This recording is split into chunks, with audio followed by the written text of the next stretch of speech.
Welcome to our 5 on 5. We're pleased to welcome Medford Police Chief Tim George. Chief, thanks for coming in. Good to see you. Thanks for having me. All right, so let's start with this. You guys are working with OHSU in conducting a survey gauging the department's relationship with Latino and Hispanic residents. What do you expect to find there? Well, you got to ask the question first. You got to ask the question, well, what can we do to improve our communication with folks that don't have English as their native language?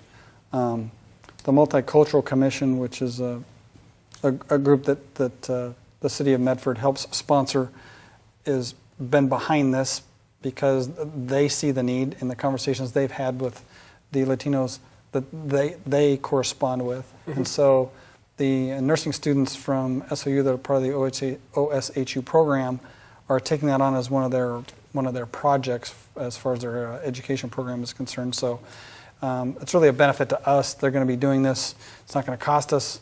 And we're going to ask the question out there, what can we do to improve that? Because you've got somewhere between 9 to 11% of the population here that is Spanish speaking, depending on the time of year and who's crunching those numbers. And you got to be able to converse with those folks. And not only that, but there are folks out there that may have a perception that we are immigration or that we are something that we're not, and they may be hesitant to report stuff to us. So there's an opportunity for us to improve. And what I try to get across in the newspaper article is that you can't be afraid of the answer. Don't ask the question if you're afraid of the answer, because they're going to tell us some things that we should be doing, or some things that we're not doing that we could do, or things that we are doing that we should change. So there's a lot of opportunity there for us to grow as a department, and we employ about 15 Spanish-speaking individuals, and 7 of those are native Spanish speakers. We actually pay an incentive on their wages of 4.5% for that skill. So we're after that. In fact, we're going into a hiring process now. We're taking applications for police officer.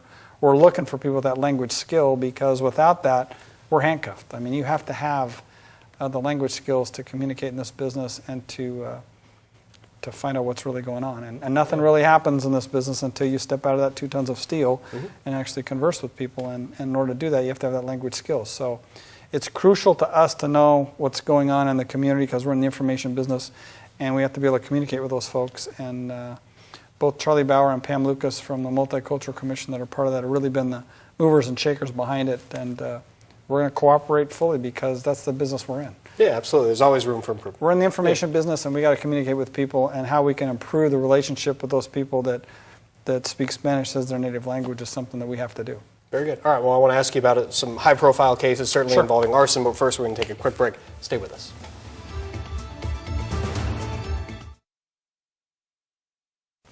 Welcome back to our 5 on 5. Again, we're here with Medford Police Chief Tim George. So, Chief, we've got a serial arsonist hitting vacant homes in West Medford, and we had the arson at the Zion Lutheran Church as well. What's going on with these cases? Well, again, I'm not so sure those cases are connected. We've had a serial arsonist that's been starting fires in vacant residences for, back a couple of months now. And the numbers are alarming. The property loss is alarming. It's unique that these are all vacant houses. There's some information out there that links those cases together. We've got ATF involved in the Zion Church case as well. That was a 4th of July type event.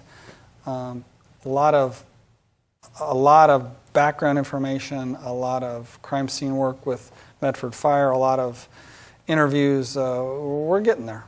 It's a big effort, because in a lot of arson cases, the evidence gets burned up. For one, gets destroyed, and number 2, these are crimes that someone may start this fire and then leave the scene, and this thing takes a while for it to get going. So you could be long gone, and a substantial time span between the time of the actual crime occurring and the actual fire in the event that the fire gets extinguished. So there's a lot that goes to that. Arson's a very difficult case to proceed on, but rest assured we're putting a ton of effort into it. Very good. All right, another case, last October, cab driver William Huey Houston was murdered. William Houston, still priority 1 for us on unsolved homicide.